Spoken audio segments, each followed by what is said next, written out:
ትጠየቃለህ ትጠየቂያለሽ ቢስሚላህ አልሐምዱሊላህ ወሰላቱ ወሰላሙ ዐላ ረሱሊላህ ውድ ወንድሞች እህቶች አላህ Subhanahu Wa Ta'ala አንተንም እኔንም አንቺንም በዚህ ዱንያ ላይ ሲፈጥረን ለአኺራ ብሎ ነው የፈጠረን ሁለንተናዊ ማንነታችን እዚህ ዓለም ላይ የሚያበቃ ሆኖ አይደለም ስለዚህ በዚህ ዓለም ላይ በመንሰራው ስራ ሁሉ በመናደርገው ነገር ሁሉ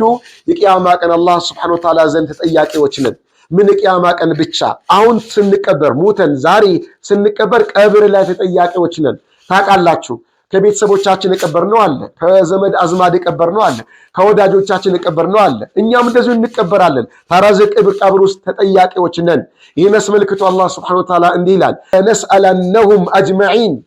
የሰው ዘርን በሙሉ ማንንም ምን ሳይቀር ሁላቸውንም እንጠይቃቸዋለን ስለምን አማ ካኑ ያዕመሉን ይሰሩት በነበረው ነገር ሁላችሁም ተጠያቂዎች ናችሁ ከመጠየቅ የሚተርፍ የሚድን ማንንም የለም ሁሉም ተጠያቂ ነው ይላል አላህ Subhanahu Wa Ta'ala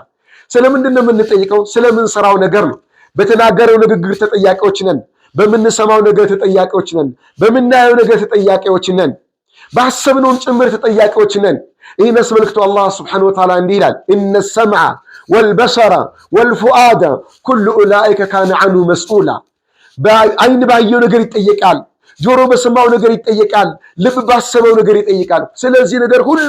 ተጠያቂዎች ትሆናላችሁ ይላል አላህ Subhanahu Wa Ta'ala ስለዚህ ውድ ወንድሜዋ ወንድ እህቴዋ ዱንያ ላይ ስንኖር ተቆጣጣሪ የሌለብን ጠያቂ የሌለብን መስለን አንኖር ተቆጣጣሪ አለብን ተጠያቂዎች ነን አላህ ይጠይቀናልና አላህን ፈርተን ልንኖር ይገባል በዚህ ዓለም ላይ ስንኖር በመናደርገው ነገር ሁሉ ሰውን ለማስደሰት ብለን ማድረግ የለብንም ይህን ባድርግ ሰዎች ደስ ይላቸዋል ይህን ባድርግ እከሌ ይደሰትብኛል አይ እከሌ ይከፋብኛል ያ አይደለም ሚዛናችን መሆን ያለበት በዚህ ዓለም ላይ ስንኖር